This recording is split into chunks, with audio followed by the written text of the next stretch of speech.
Welcome, friends. It's so good of you all to join us here on this Friday afternoon.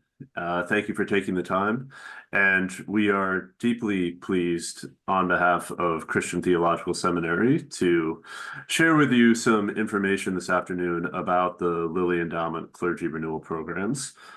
My name is Rob Saylor. I serve on the faculty of Christian Theological Seminary, and I've also been very honored for the last 13 years to be the director of the Lilly Endowment Clergy Renewal Programs.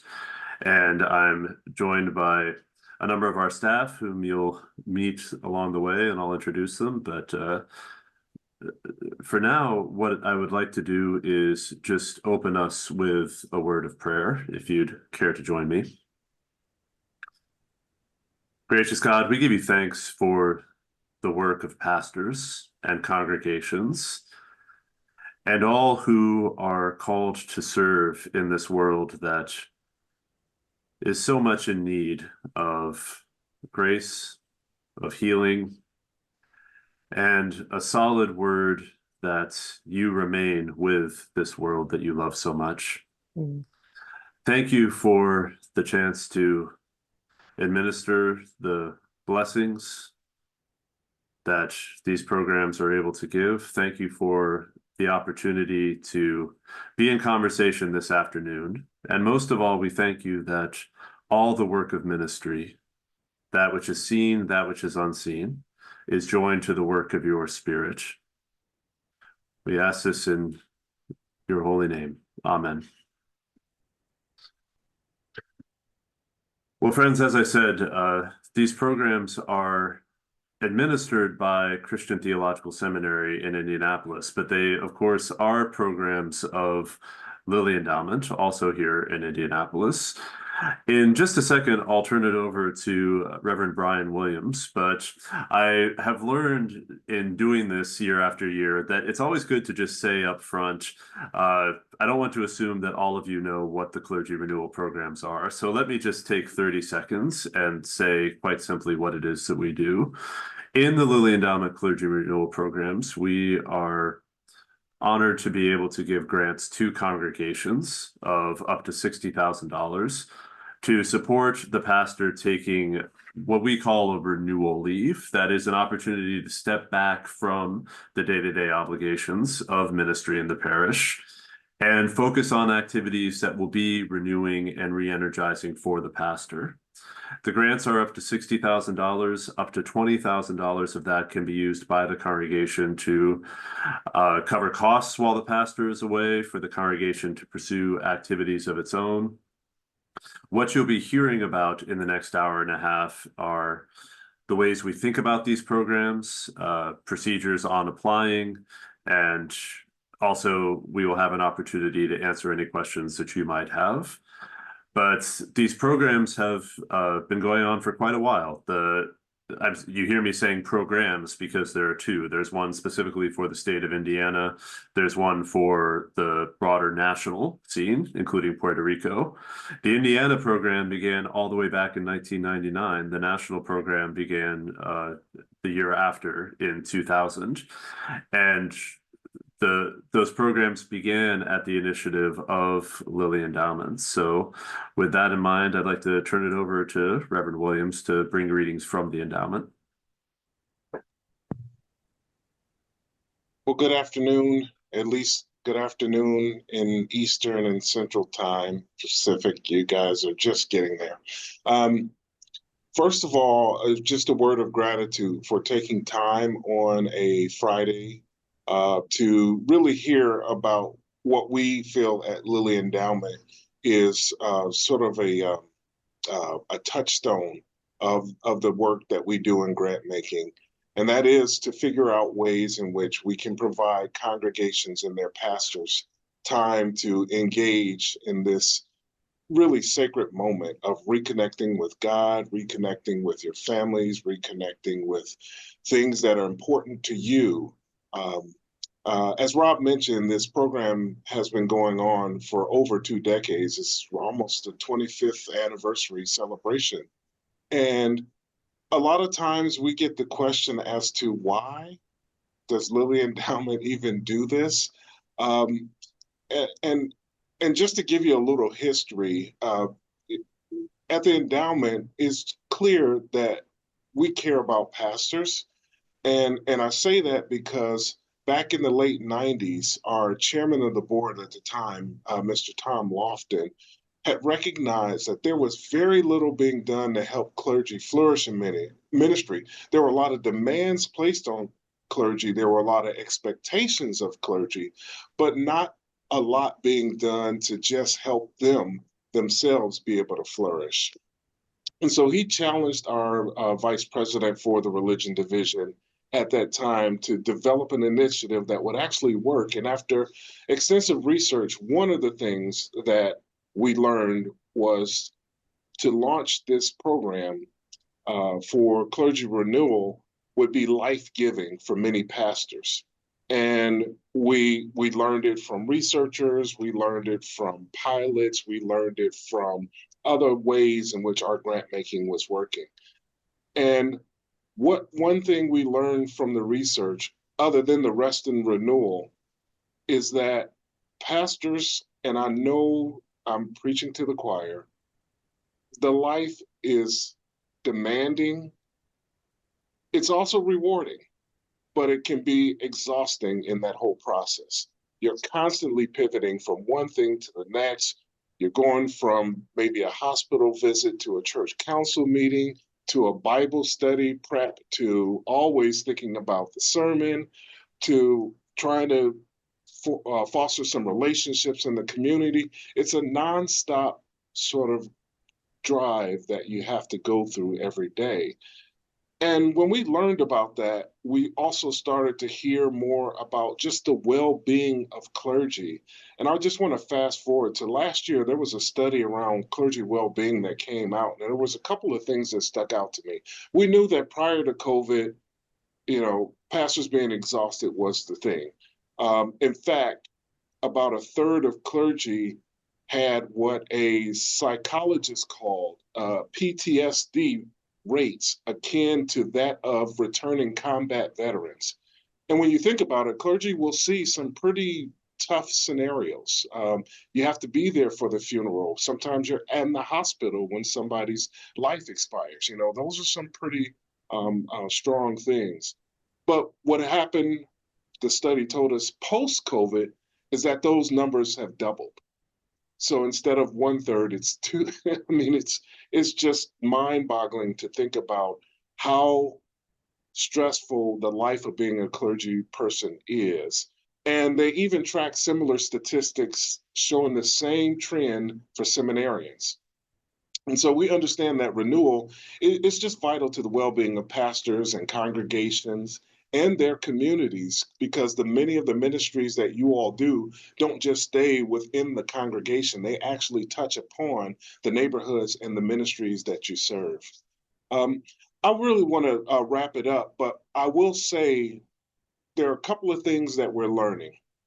One is permission is very important. Pastors giving themselves permission. And if you're a layperson on this webinar, please help your pastor understand how to give themselves permission because we learned that many pastors, they don't even feel like they deserve a renewal leave, even though they're beyond exhaustion. I had a conversation with a pastor in New York who he had told a powerful story about listening to a large church, megachurch pastor in Charlotte, North Carolina. And this megachurch pastor never thought his congregation would go for him taking a renewal leave.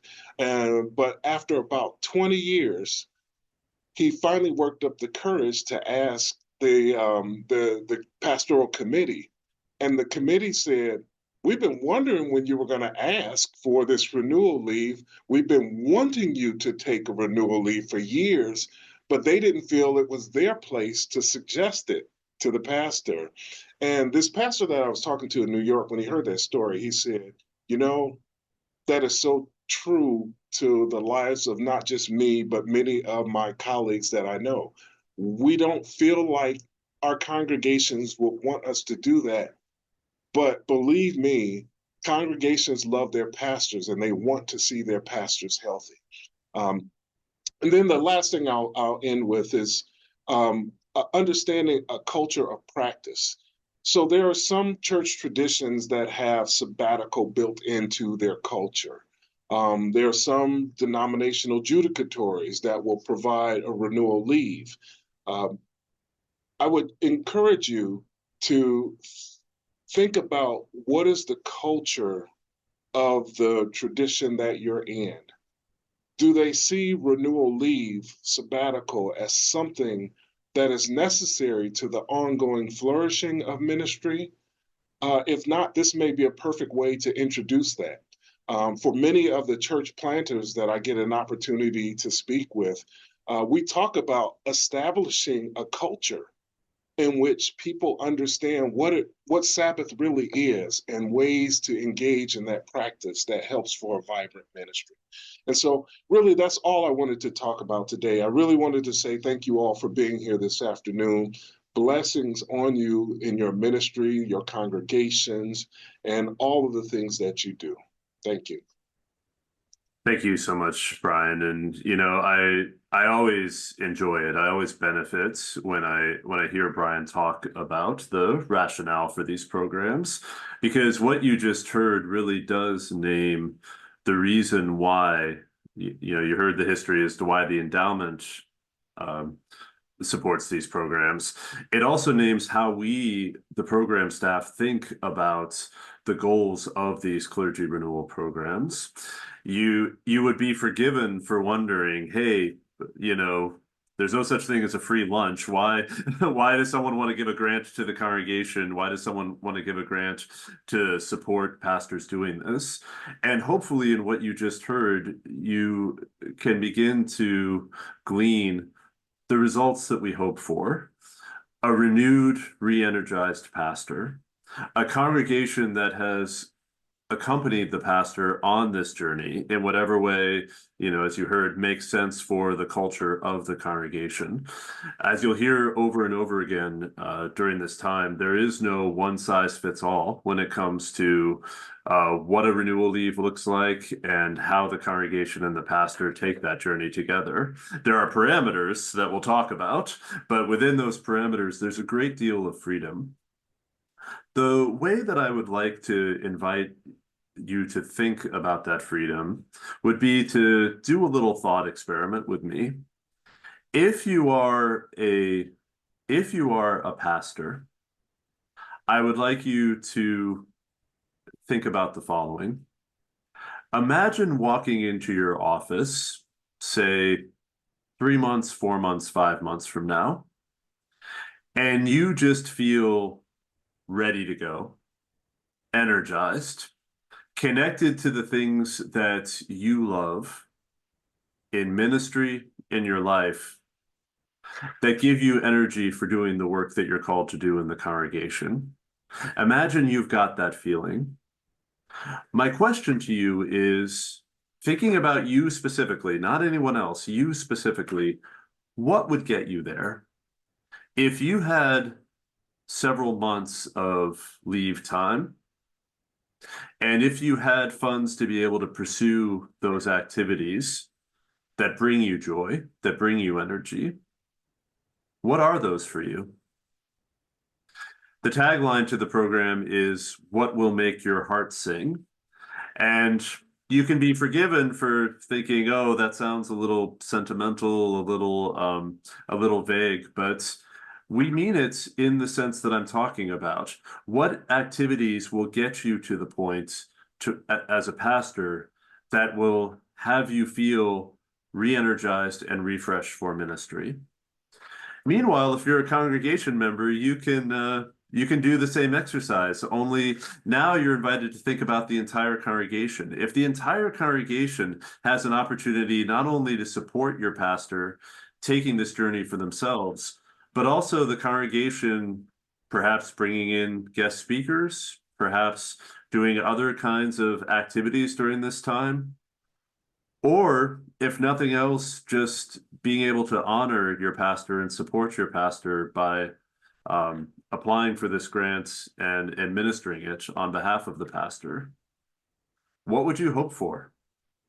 What kind of journey would be one that the entire congregation can feel is a powerful way to re-energize ministry?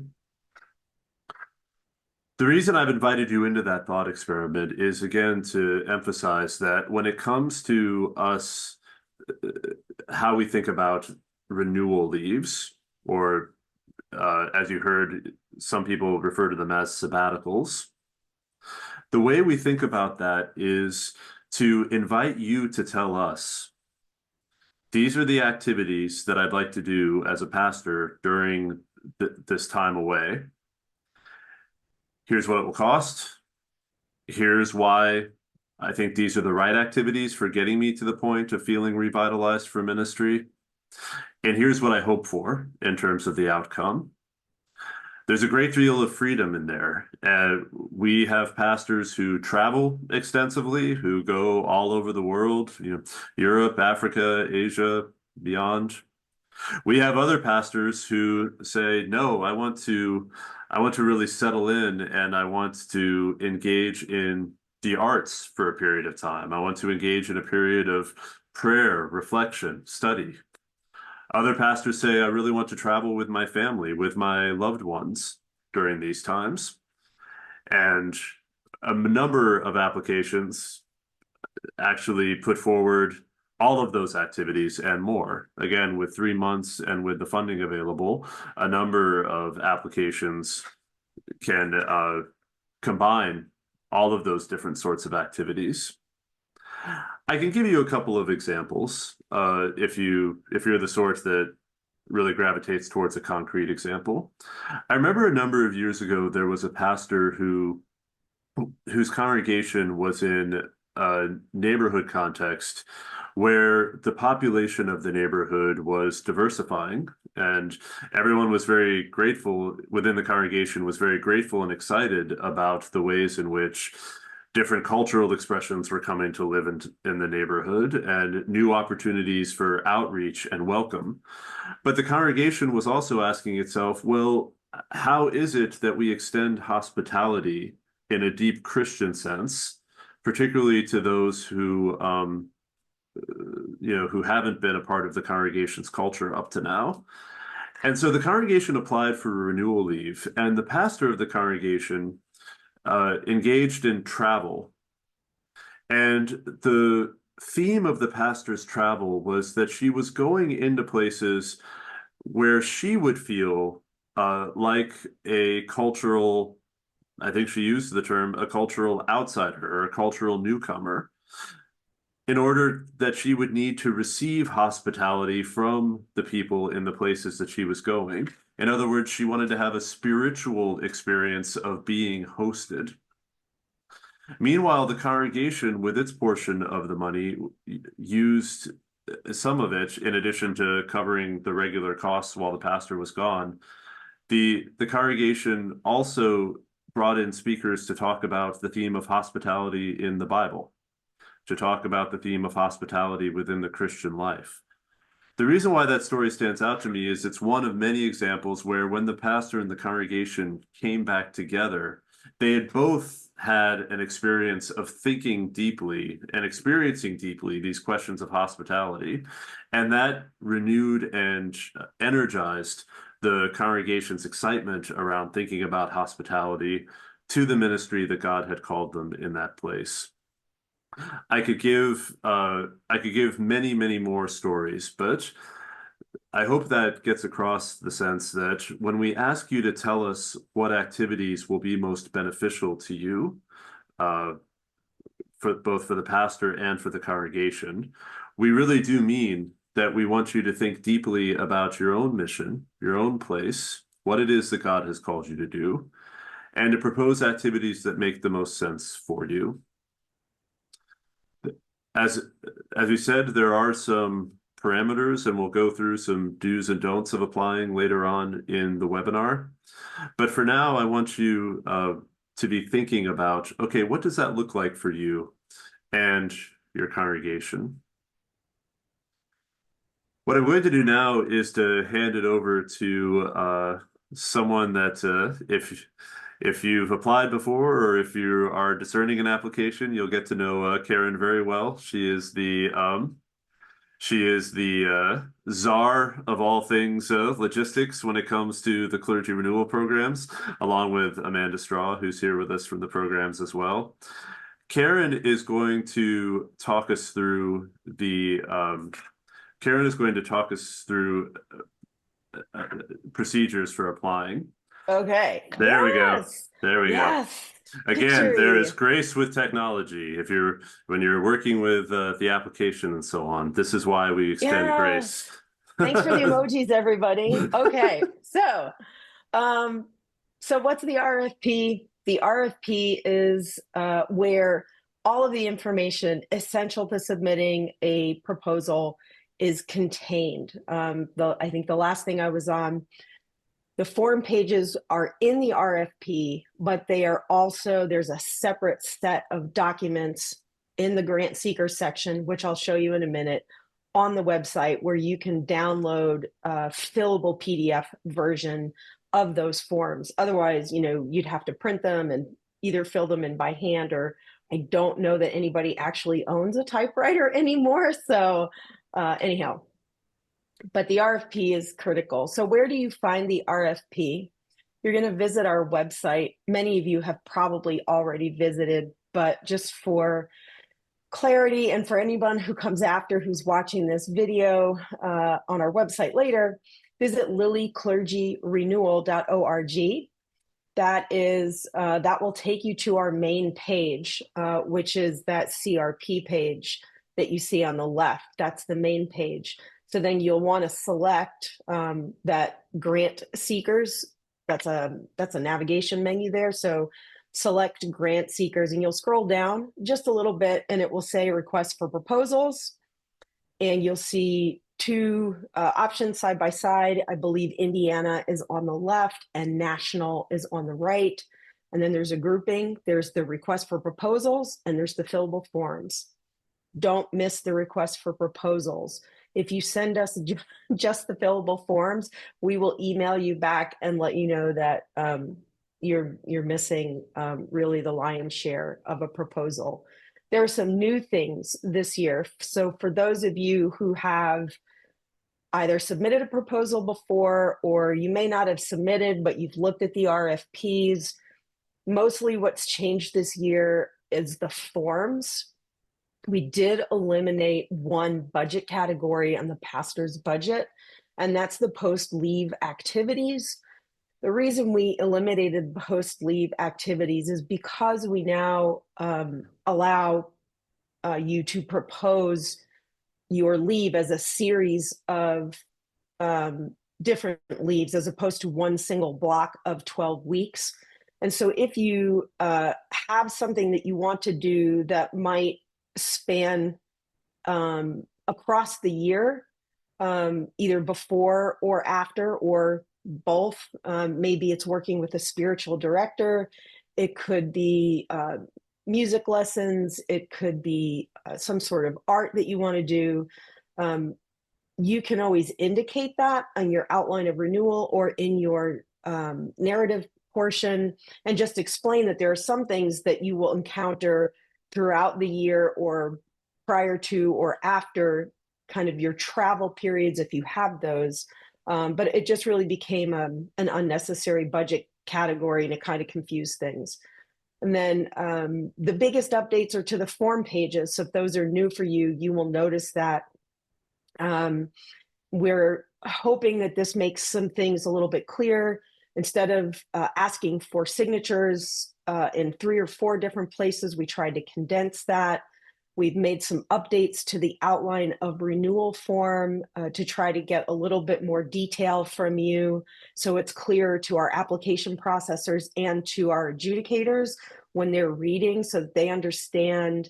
One of the things we added on that outline of renewal form was like, how long are you going to be in this particular place?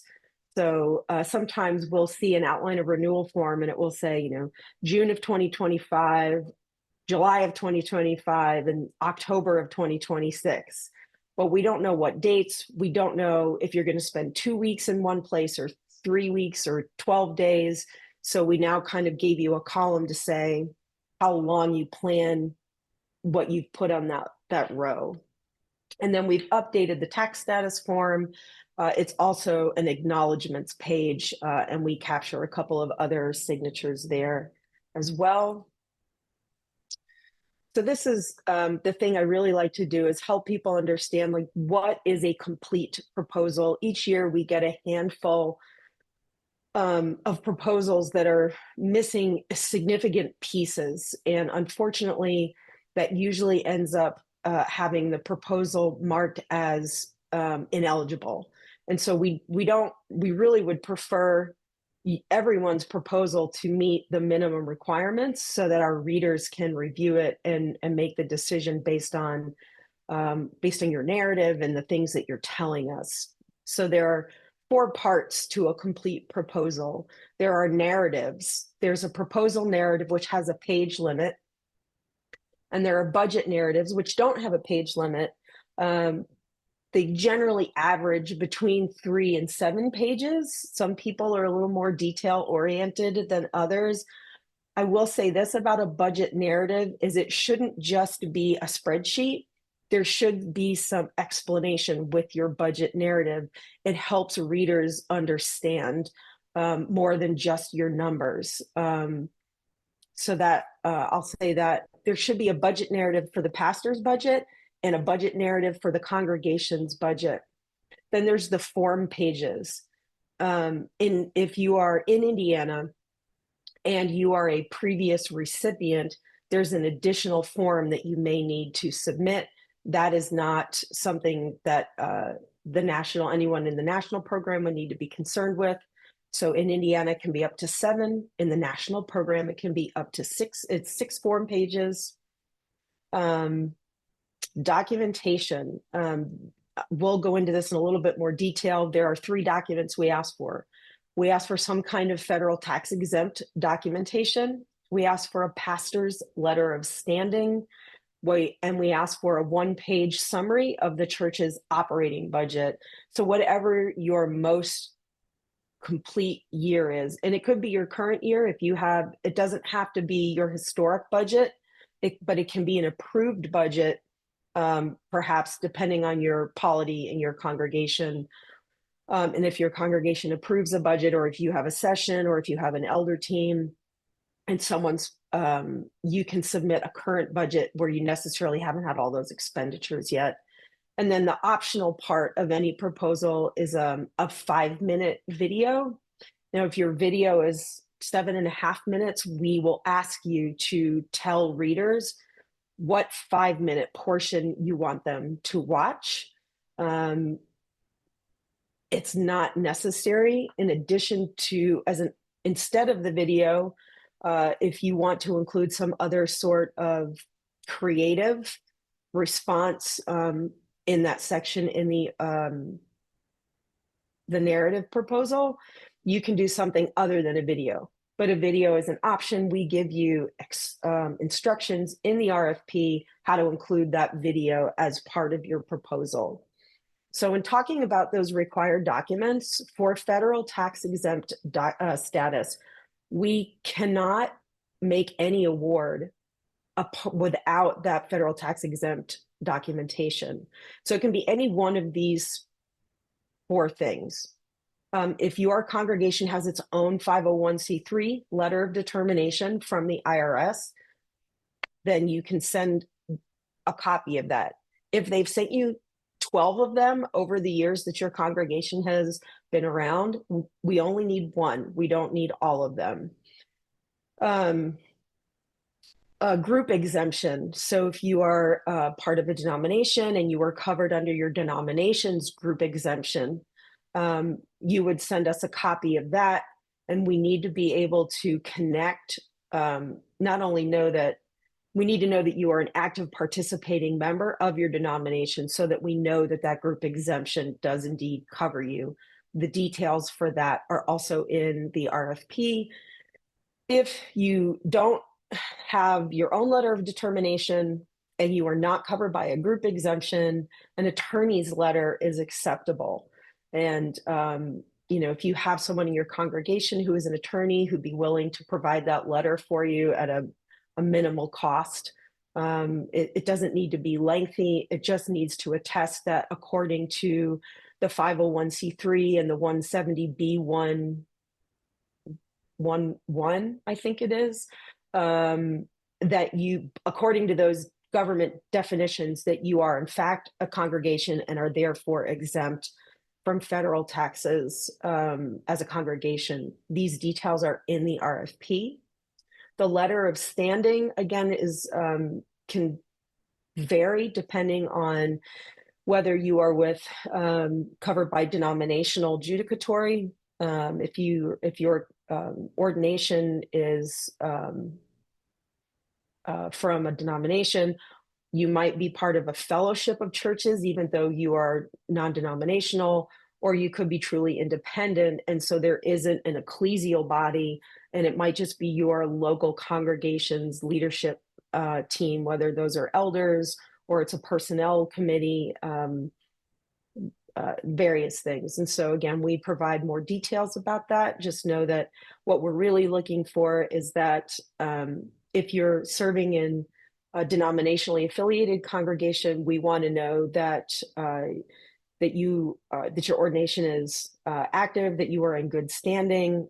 And then if you are part of a non-denominational fellowship or an independent church, we're looking to know that you serve your congregation in ways that are comparable with your denominational peers, and that you are, a member in good standing of your faith community. And then the one-page operating budget summary. If you're a large congregation and your operating budget is lengthy, it's significant, maybe it's a large Excel spreadsheet, you can summarize it and kind of aggregate large categories, and you can put it into a Word document. We don't have to have your full P&L. We don't need that. We're just looking for, as it says, a one-page summary of your operating budget. I'll hit some important details, and trust me when I tell you, every year people miss these, and it hurts my heart. We do our best to be as gracious as we can, but we appreciate when you are mindful of some of these things. So the deadline for submitting a proposal is Wednesday, March 12th of 2025 by 11:59 p.m. Eastern Time. Indianapolis is in the Eastern Time Zone. And so please know that, we are appreciative of you being aware of that. And when you send your proposal, please only send it to the clergy proposals at cts.edu inbox. Sometimes folks will CC some of our other inboxes, and we are few and you are many. And so it helps us keep everything streamlined, and it helps us keep track of every proposal that comes in when you follow those directions. And just note that it's clergy proposals with an F, or an S, excuse me. It's a plural, clergy proposals at cts.edu. Your email should be timestamped by 11:59 p.m. Eastern Time. Oops. If you're going to mail it, it's completely fine. The address to which you should mail it is also in the request for proposals. This is it here on the screen. We ask that you not use Federal Express or UPS, especially anything, or even the Postal Service if it requires a signature. We do not have a dedicated receiving department at the seminary, and there is not always someone available for a signature. And sometimes what either UPS or FedEx or even the post office, they're required to hold it, and then they sometimes will return it if they can't capture that signature that they need. And then other times we've had them try to deliver on a weekend, and there's nobody there on a weekend. We keep regular business office hours. So standard mail, postmarked by the 12th of March. And if you have not heard from us, within 5 weeks after the deadline, then reach out to us and let us know that you haven't received it. If for some reason you mail it and your proposal gets lost in the mail, just you don't need to panic. Just we will work with you. Just reach out to us. And then to contact us, the best way to reach our staff is our email, clergyrenewal@cts.edu. Amanda, Rob, and I all have access to that inbox. And especially as we get close to the deadline, we are watching it pretty much all day long. We do our best to respond quickly to any emails we get to the inbox, but please be aware that if you leave some big questions until the day before, just know that the closer we are to that deadline, the busier we are processing those incoming proposals. And so response times can be slower. Also know that you, if you visit our website, you will find we do have a phone number. You can call our office. If you don't get someone on the phone when you call, please leave a detailed message. Let us know what your question is. It makes it easier for us to just be prepared. And if you leave your email address, we can email our response to you again, which is generally, it's a lot easier for us to respond by email. You know, if you're not used to applying for a grant like this, one of the main takeaways that I would like for you to get from this time is that we're here to walk with you to, you know, if you have any issues with the application, if you have questions about it, Karen is standing by, Amanda is standing by. You know, we're here to help accompany your congregation with that. I think it might be helpful for me to address at a greater length some of the really excellent questions that are coming in through the Q&A. A number of you are asking questions about the competitive nature of the programs, and it is true that the programs are competitive. We receive many more excellent applications than we're able to fund. That said, the various documents that are on the website are helpful in terms of giving not only the parameters for applying to the program, but also various tips, various kinds of wisdom from past grantees.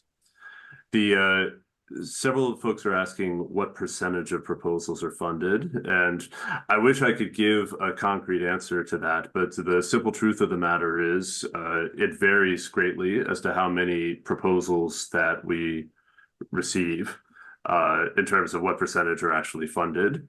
In general, we give anywhere between 125 and 150 proposals within the national program, and anywhere from 25 to 35 programs within the Indiana program. That number itself is somewhat variable as well, depending on several factors, but at a minimum, it's no fewer than 125 nationally and 25 to 35 within Indiana. As I said, percentage-wise, it varies dramatically from year to year, so I can't give you a number there. A number of folks are asking about, you know, if you apply and if your congregation is turned down, is there an ability to talk to anyone about specific feedback on your application?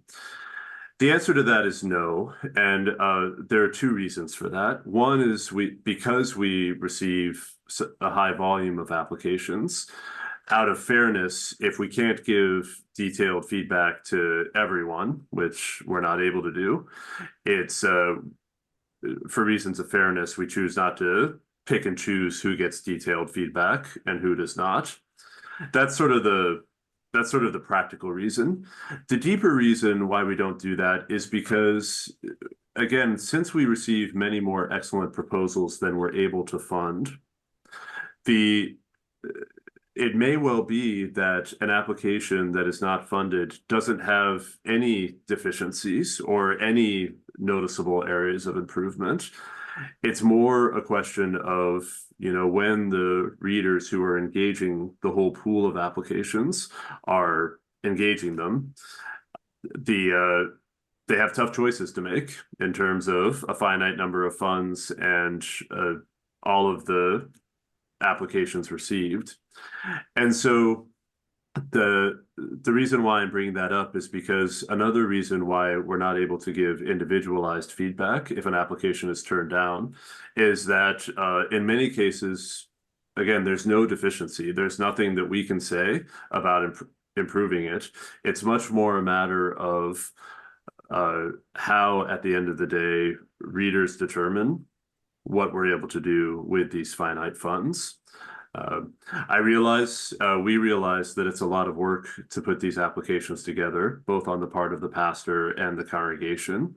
So we realize that not being able to receive personalized feedback is in some ways a frustration, but hopefully both for that practical reason and for the what I would call the deeper reason of it not really being a matter of whether an application has something wrong with it or not, but rather a matter of readers doing their best to discern how best to disperse the funds. That's the reason why we don't give individualized feedback. Now, you may be hearing that and asking the question, okay, well, then how do readers make that decision? What makes for an excellent proposal? Some of you are asking, how do you separate out between, the average proposals and the excellent ones? And I would give a couple of thoughts on that. The best proposals are the ones that show first and foremost, a deep amount of collaboration between the pastor and the congregation, not only in terms of planning the activities, but also in terms of congregational support. We ask that you indicate that the entire congregation has made the decision to apply for the grants. And we realize that that looks different in different congregations depending on size and a number of factors, but we would like for the application to show a strong degree of congregational awareness and a strong degree of congregational support. And there are various places within the application that you can indicate that. There's one question that straight up asks, how did your congregation decide to apply? What was the decision process? And I'll tell you, that is a pretty important question. That's one that the readers look at fairly carefully.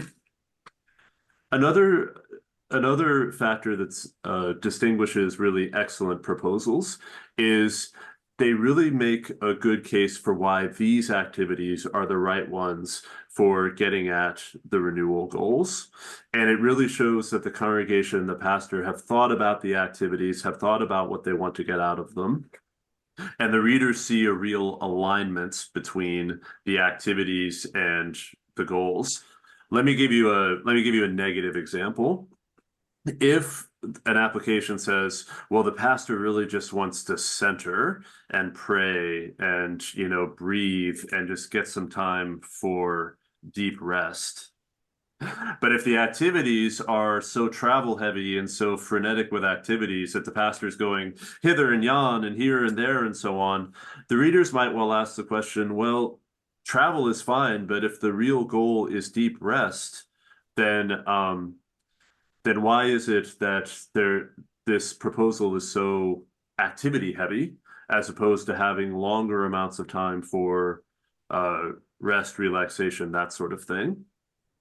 Or on the flip side, if an application says, well, the pastor really gets energized by travel and by seeing different cultures, but if there's too much time in places that don't seem to really match up with that, then readers will ask, well, how do the activities fit with the goals that are stated? So what I'm saying is the best applications are the ones where the readers see a really clear connection between the activities that the pastor and the congregation propose and the goals that are outlined for the renewal leave. As you've already heard me say several times during this time, those goals can and do look different for different congregations and pastors, and therefore the activities can be quite different among different pastors, but the alignment is one of the crucial things. I would say the third thing that separates a really excellent application is showing real evidence of having done research, particularly around costs and budget. We realize that you're anticipating travel out in the future, sometimes a year or more away. So you may not always know exact costs. For that reason, by the way, we encourage you to build in a little bit of a buffer, maybe about 10%, add on 10% to account for inflation, that sort of thing. But that said, the best applications are ones where it's indicated, hey, we've looked at travel websites, we've talked to people knowledgeable about these activities, travel, that sort of thing. And so the budget numbers that we're presenting, as far as it's going to cost this much to travel here, it's going to cost this much to engage this kind of opportunity. It shows some research behind it. And the reader's goal there is to really see that the application has thought through all of the, at least as much as possible, all of the different contingencies when it comes to the money, so that the activities can be carried out successfully. A number of folks are asking, is this only for senior pastors of a congregation, or do you have to be a particular kind of pastor? For our purposes, any ordained pastor who is on the rolls of a congregation is eligible to apply. So if it's an associate pastor, if it's a situation where the music minister or the youth pastor is ordained and on the pastoral rolls, then the congregation may apply on behalf of any of its ordained pastors. And I can assure you that the readers don't give preference, to one kind or another. It's not somehow easier for a senior pastor as opposed to an associate pastor to receive the grant. That's something we take pretty seriously. A number of folks are also asking, well, what about size of the congregation? What about relatively new congregations? For our purposes too, we give grants to congregations of all sizes, from 500 in worship or more to 50 in worship or less. We are deeply aware and grateful for the fact that excellent ministry is done by congregations of all sizes, and so we want to support them. Same with whether your congregation is one that's been around for quite a while, 100 years or more, or whether you're a relatively new church start. As long as you are a congregation that has the sort of status registered with the state and so on that Karen was talking through, then you are eligible and welcome to apply. A number of folks are asking about, is there an ideal length of time for a sabbatical leave, or do you have the opportunity to break up the leave into smaller chunks? As far as ideal amount of time, we do suggest that no matter what the configuration of the leave, that it be no shorter than 3 months. For many congregations, that means 3 months in an uninterrupted block. Other congregations will break that up into shorter leave periods, say 2 weeks here, 3 weeks here, a month here, across the space of the grant period, which is 24 total months. Either of those is fine. What I would say that the readers are looking for is a situation where, whatever the configuration, the pastor really is away enough to where it feels like a genuine time of stepping back. And those of you that know congregational ministry, whether you're a pastor or a congregation member, you know that pastors tend to wake up thinking about their congregations first thing. And it takes a little while to get into the rhythm of actual sabbatical leave, as opposed to just waking up and immediately thinking about the congregation. Again, that looks different for different people, but readers are going to want to see definitive lengths of time away, no less than 3 months total. Some congregations propose leaves of 4 or 5. Sometimes we see them up to 6 months. That's okay too. There's no maximum leave time, but whether it is one in an uninterrupted chunk or several smaller leaves across a 24-month period, we do strongly advise that it all add up to no less than 3 months away. A number of folks are asking about tax advice. Here again, I have to be the bearer of bad news. Clergy taxes, I don't have to tell you all this. Clergy taxes are remarkably complicated, and there are many, many variables from state to state, city to city, denomination to denomination. There are many variables that go into clergy taxes. Similarly, with congregations, the way they handle finances with accompanying tax implications, that varies widely from congregation to congregation. For that reason, we simply cannot give tax advice. It would not be ethical or responsible for us to give any sort of tax advice, given all of those different variables that we don't have access to. What we strongly advise is that pastors and congregations applying talk to a trusted tax professional, describe the procedures of the grant. If it is the case that that tax professional determines that there are going to be personal tax implications for the pastor, in other words, if the pastor is going to be taxed for all or part of the grant money, then you are welcome to write in a tax offset as part of the grant itself. In other words, we don't want pastors to have to pay out of pocket, including for taxes, for this opportunity. So if a tax professional determines, okay, X amount of money is going to be counted by the IRS as taxable income to the pastor, that's going to result in a tax hit, a tax liability of X amount of money, then you're welcome to write in an offset for that tax hit so that the pastor is not paying out of pockets. What again, we can't go any further than that as to speculating what that might be because of all the different variables. What I would urge, in addition to talking to a trusted tax professional, is that you make it clear to that professional that the congregation is the grantee, not the individual pastor, that when we make out the check, we send it to the congregation. Now we let the congregation and the pastor decide how that money is actually going to be dispersed and handled. But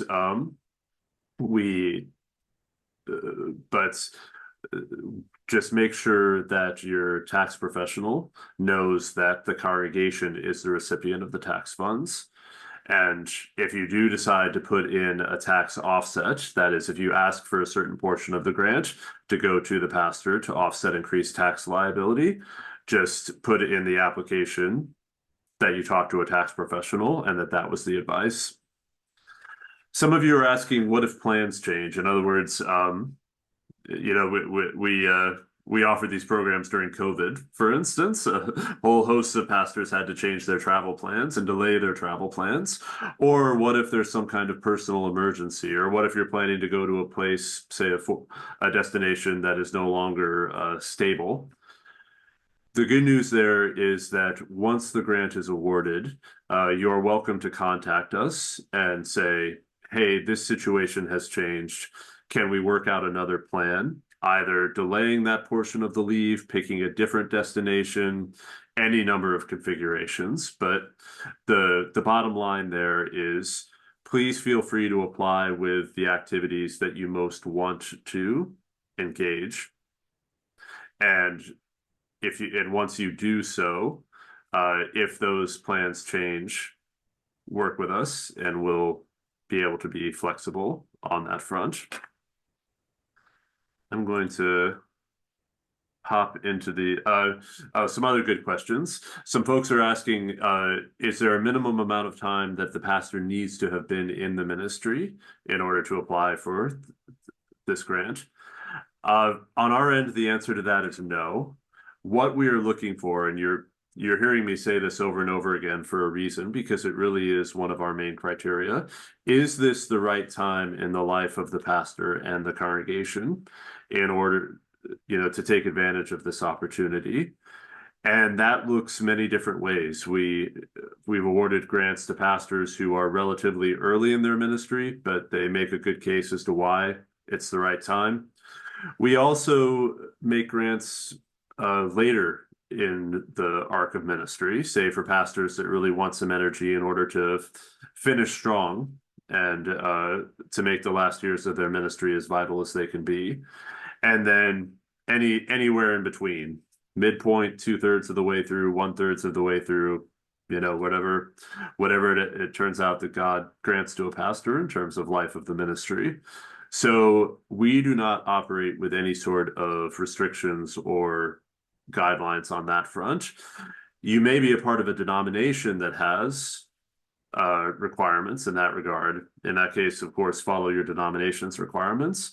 But for our purposes, what we look for is our applications that make the case that it's the right time in the life of the pastor and the congregation. Let me a number of folks are asking if it is a reapplication. And let me just say as a side note, I've typed this to some folks, but it is very, very common for congregations to need to apply multiple times. I would say in any given year, at least half, if not the majority of applications are reapplications.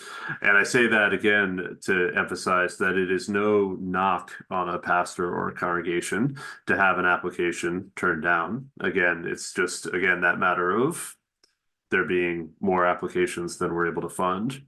But some folks are asking, okay, if we've applied before and we're applying again, do I need to change the activities that are put down? Do I need to change my strategy? Other folks are asking, should I write in that this is a repeat application situation? As far as whether you need to change the activities or not, the answer there really is no.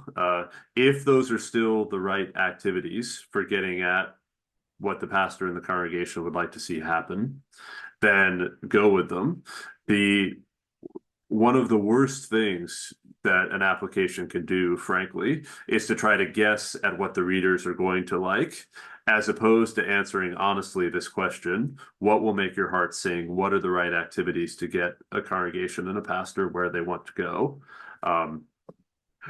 Readers are pretty good at sniffing out when an application is not really coming from the heart, not really coming from the particular situation of the congregation, but rather it's a situation where the congregation is sort of guessing, or, oh, this kind of renewal leave got funded from a colleague that I know, so I'm going to propose very similar activities.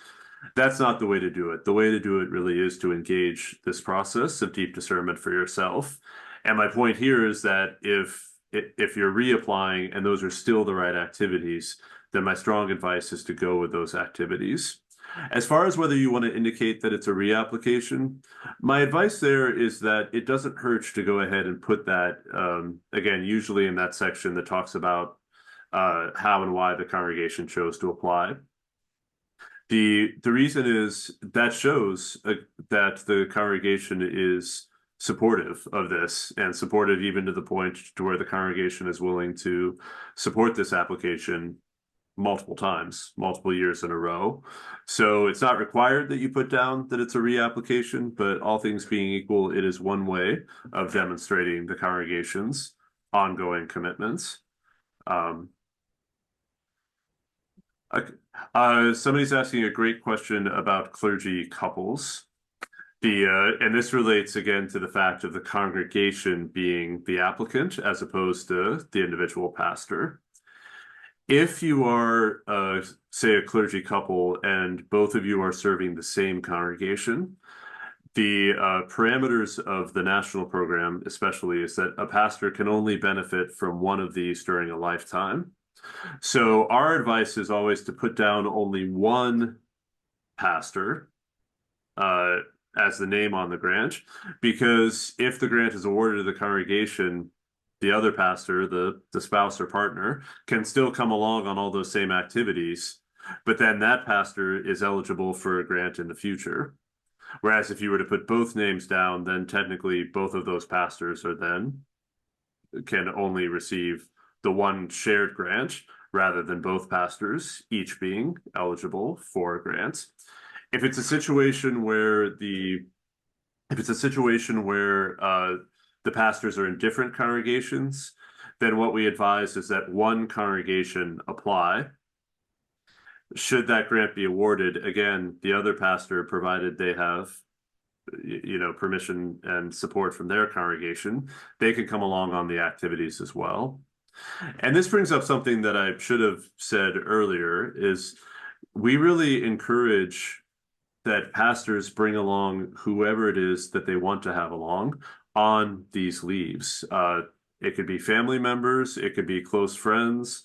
Uh, don't bring along members of your congregation. That's like bringing work with you. So that's the only no there.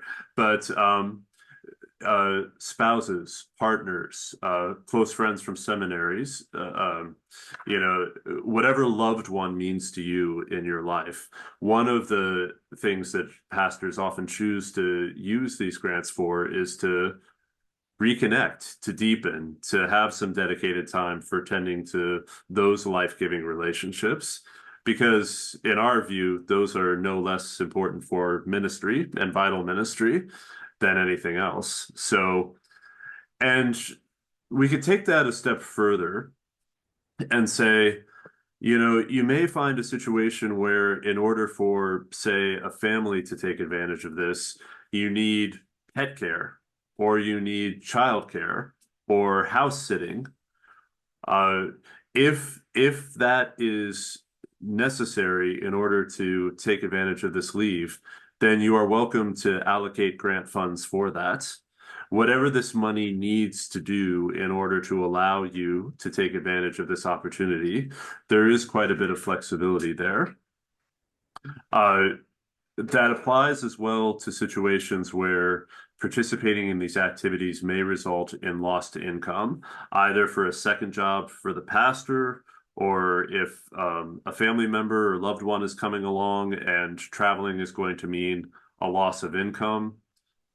To a certain degree, within proportional reason, you are welcome to designate a portion of the grant funds as an offset for lost income for either the pastor from a second job or family members if coming along means that they're going to need that offset to make up for lost income.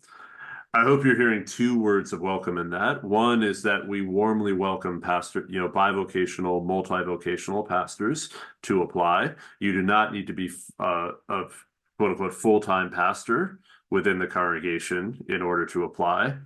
Similarly, hear it too as us being serious about if you really do want to bring loved ones in whatever configuration along. Again, whatever the money needs to do in order to make that happen, you're welcome to propose that. I do want to give 2 words of caution when it comes to things not to propose with the money. And all of this is in our materials, but I think it's helpful to just verbally lift it up. On the congregation's side, again, up to $20,000 can be used by the congregation to cover costs while the pastor is away. And that's because we don't want this to cost the congregation extra money beyond its budget in order to support this. And then B, a lot of congregations come up with creative things that they want to do during that time. The only 2 things that 3 parameters for the congregation. One, the congregation needs to continue to pay the pastor's salary and benefits and all of that. This cannot be used as money in place of the normal budgetary allocation for the pastor's salary, whatever that is. So this is supplementary money. It can't be replacement money within the congregation's budget. The other 2 things to avoid on the congregation side would be anything that would constitute what we call a long-term capital improvement to the congregation. In other words, this is not money to be used for fixing the roof. This is not money to be used for upgrading the technological infrastructure of the congregation. We really want the money that the congregation uses to be for the purposes of the renewal leave activities and not for enhancing the physical property of the congregation. The other thing to avoid is bringing in any sort of guest speaker that's going to we like to put it euphemistically, start conversations within the congregation that it would be better if the pastor were there for. In other words, if you want to bring in guest speakers, guest preachers, and talk about, the Bible, theology, mission, all these history, all these great topics, that's wonderful. Congregations should not, and readers are going to be looking out for this, congregations should not bring in, say, consultants around HR, workforce, or someone who's going to come in and start a debate about what time worship ought to be, or, the classic, what color ought the carpet to be. If it's a situation where the readers think, oh, the congregation's going to bring this person in, and that person's going to start a conversation that the pastor really ought to be there for, then readers are going to be concerned about that. So those are just two things to avoid. If on the congregation side, don't use the money for long-term capital improvements. And if you bring in speakers, guest speakers, that's great, but make sure it's someone that's not going to stir up something. As much as you can predict, make sure it's going to be someone that's not going to stir up something that the pastor really ought to be there for. Let me a number of folks are asking about after sabbatical reporting requirements. We think they're fairly minimal. Let me talk first about money. As I mentioned, for congregations for whom the grant is awarded, they will receive a one-time disbursement from us of those funds, generally in the fall. So in this case, fall 2025. That will be to support, as Karen mentioned, support leave activities happening anytime starting January 1st, 2026. So the timeline, again, just to recap, is applications are due March 12th. You'll find out no later than August, generally, whether your proposal is being funded. Those funds will then be dispersed sometime that fall, generally around October or so. And then leave activities can start anytime the following January 2026. So once we disperse the funds, we really do leave it to the congregation to decide, okay, however it is that the congregation, the pastor want to handle dispersing those funds to the pastor. It can be a reimbursement system, it could be a cash advance. We leave that to the congregation. On the back end, then, we do not require that the congregation turn in receipts, that level of documentation. We leave that to the congregation as well to make sure that everything is in order there. All we require on the financial side is assigned budgetary statements. And all of this will be explained to grantees, just saying, here is the money budgeted, here's the money that was spent, here's any leftover. And that is signed by both the pastor and a financial representative from the congregation. Meanwhile, we also, Karen, go ahead.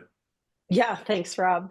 I will add this one thing just on the receipts part of that. I mean, final reporting is really a future thing, but we do ask that congregations maintain the receipt records for a period of 2 years following the filing of the final reports. That I know of in the time that CTS has administered the program on behalf of the endowment. We've not ever gone back to ask for those, but it is a requirement that you keep them on file for a period of 2 years after the leave is concluded. So yes, that's that's my thank you that's for my that fine print. Yeah, thank you for the fine print, but we don't require at the time that you turn in the final report that you turn in those receipts to us unless something comes up that we need to ask. And then on the narrative side of things, we ask a short series of questions of the congregation. Basically, how was the experience? What were the benefits? Anything you would have done differently? Any suggestions? And then we ask similar questions of the pastor. So I say all of that to say we try not, even though the final reporting is very important, we don't find it particularly onerous in terms. We don't want to load you up with a bunch of homework after your renewal leave. So so the homework you have is important, but we don't want you worrying about having to write, page after page after page of essay in that regard. Yeah. Yes, go ahead, Karen. Yeah. So if I can, several of you have asked about, license versus ordination and your ministry setting and that type of thing. So I think it's worth sharing that if you serve in a denominational setting where the denomination provides a path to ordination, then we do require that the leave-taking pastor holds ordination at the time the proposal is submitted. If, however, you are serving in a non-denominational setting that is independent of an ordaining body, an ecclesial body that oversees ordination, and if you are serving your congregation in ways that are comparable with an ordained peer in a denominational setting, then we ask that your church leadership provides us a letter to that effect, just that states that you are serving your congregation in ways that are Rob, you can probably say this better than I can, but in ways that are commensurate with your ordained peers. Mm-hmm. I don't know if you want to add any details, but we've had several questions. And then also, Rob, if you would talk about, several people have talked about degrees and an MDiv and that type of thing. Thank you. Yes, the way Karen described it is accurate. We look for ordination or its equivalent. That said, we recognize churches, are different. So if you have a question as to whether your status or your pastor's status qualifies as an ordination equivalent, reach out to us, and that's a conversation that we can have. A number of you are asking about the Master of Divinity degree. You may know that there was a time within the national program that we required that the pastor hold a Master of Divinity degree from a seminary accredited by the Association of Theological Schools. Approximately 5 years ago, we changed that requirement. It is no longer required that the pastor have a Master of Divinity degree. We look for situations where the pastor demonstrates a commitment to ongoing developments. This leave is, among other things, a kind of professional development, if you were. So in that sense, we look for pastors that are eager to continue to grow in their ministry, but the Master of Divinity degree is not required. I'm looking through, again, lots of really good questions. I want to be cognizant of time, so we may not get through all of these, but you're welcome. Before we leave today, we'll go ahead and reshare our information so that you can reach out to us if there are any questions that we're not able to answer. I'm seeing a couple questions around, is there a minimum time the pastor needs to stay following the leave? In our materials, we ask that the pastor and the congregation signify the pastor's intent to remain in the congregation for at least a year following the completion of the leave.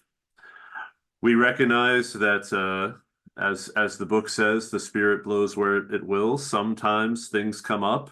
For instance, some folks are in denominations where there's itinerancy, so the pastor can't always control where they're sent, or other kinds of things come up. So it's not as if that is a requirement to which we don't ever make exceptions. However, it does name a very important principle of the programs, which is that we see these leaves as opportunities for pastors and congregations to be renewed for shared ministry together in the future. So one of the themes that you're hearing over and over again is we understand this to be a collaboration between the pastor and the congregation. And so the pastor and the congregation signaling that this is so the pastor and the congregation can continue to be in ministry together for a significant amount of time after the leave. that does name a priority of the program. We recognize that that's not always in control. We can and do make exceptions to that. But my suggestion is that that ethos of we're doing this in order to strengthen shared ministry together in the future. That is, again, something that readers look for in applications. So folks, go ahead, Karen. Yeah, I think several people have asked about, and I know Rob, you addressed this a little earlier about, how do they account for inflationary costs or rising costs, demand costs, those kinds of things. So I think what I'll explain is a little bit about the budgets, if I can. So there's two budgets. When you complete a proposal, you're going to fill in the budget worksheets that are part of those forms that you can download and fill in. And then there's your narrative budget.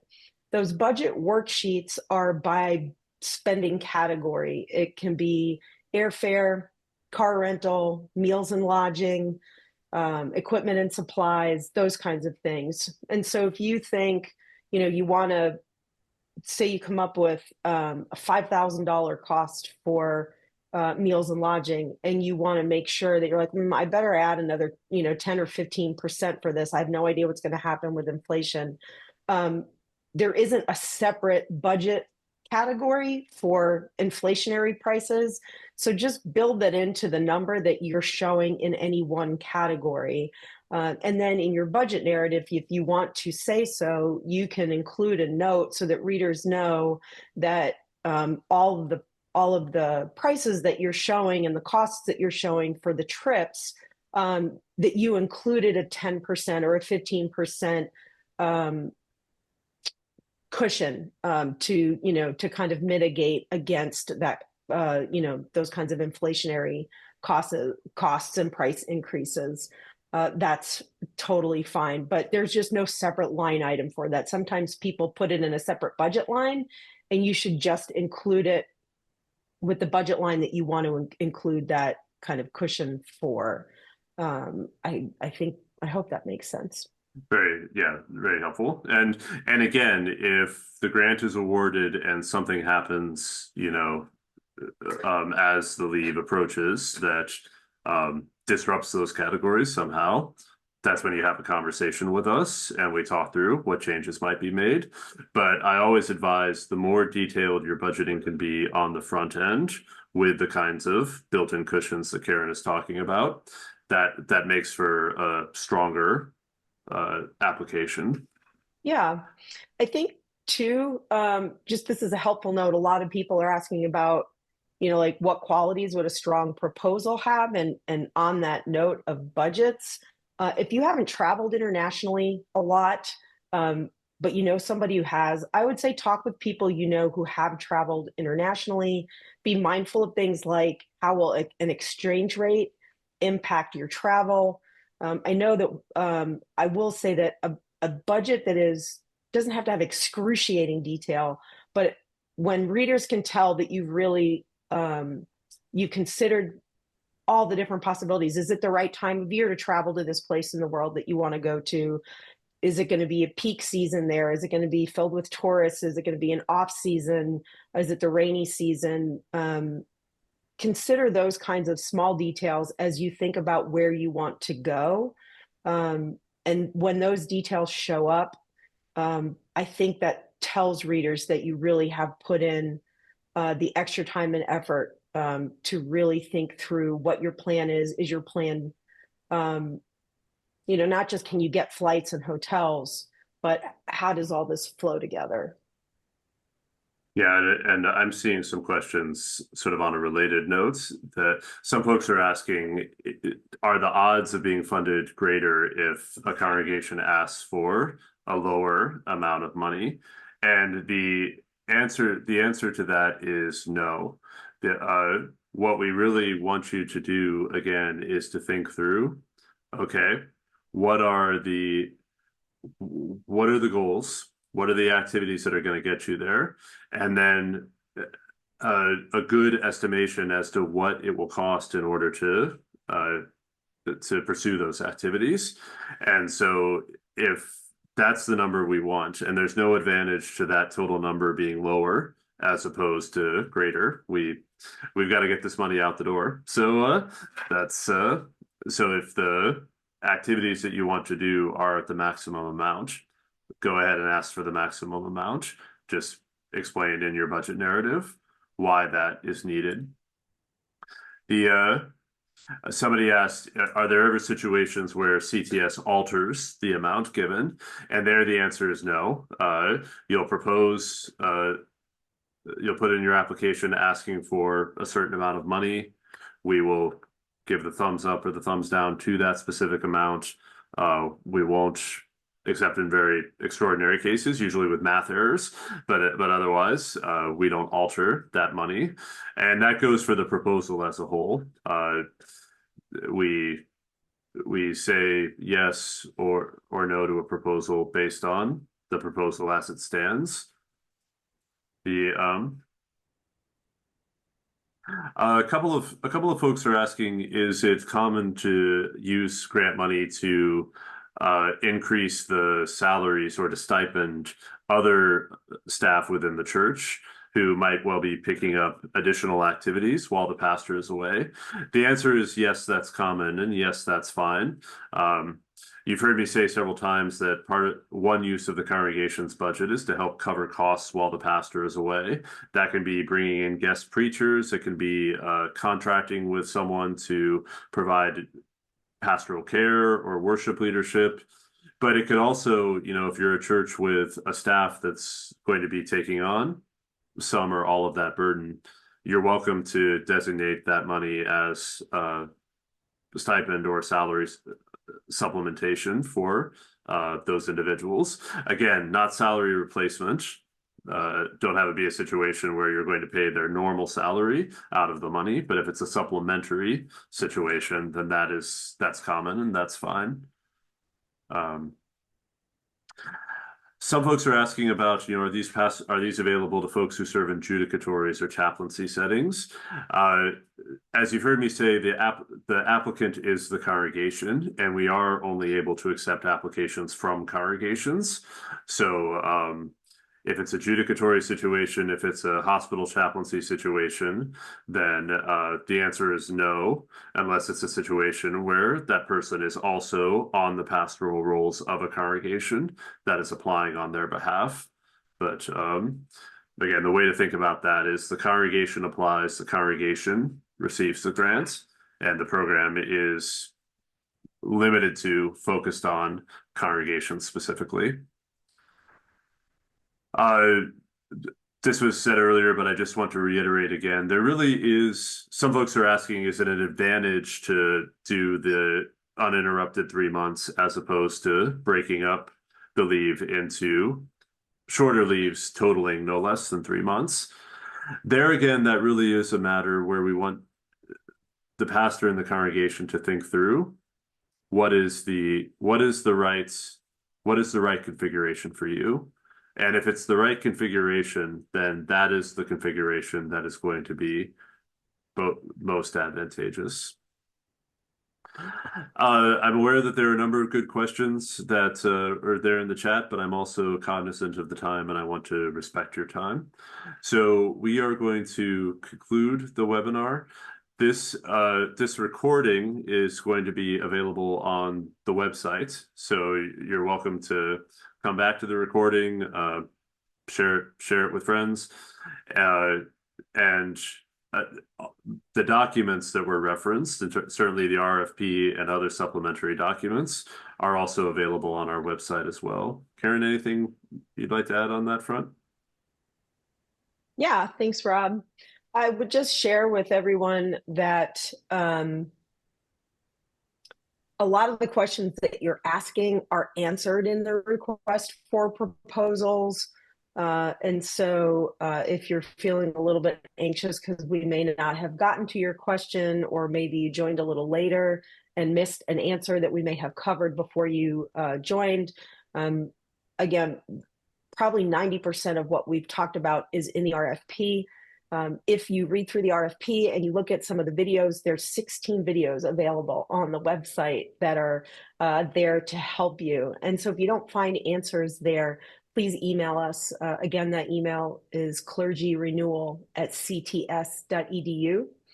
And we'd be happy to answer your question or direct you to the place where you can find it. Robin, I'll say this, some people have asked about working with a team. And while you certainly don't have to work with a team from your congregation, we find that it shows up in the proposal, and it tends to be a much more dynamic and energizing process. And it tends to produce a more joyful proposal. It just, readers usually can tell. And I think, again, it's re-energizing and reinvigorating for the pastor just to plan with a small team. It doesn't have to be 15 people. It could be, 3 or 5 people who stand shoulder to shoulder with you, are supportive of you and your family. So we encourage that, just so you know. Anyhow, again, ask us any questions. This video will be up shortly. Thank you so much again for joining us this afternoon. We look forward to hearing from you. And most of all, we wish you blessings at whatever stage you're at, whether you're going to apply, whether you're discerning, whether you're curious. Please know that we're very honored by your interest in the programs, and we remain deeply grateful for the great ministry that all of you do. So we wish God's blessings upon it.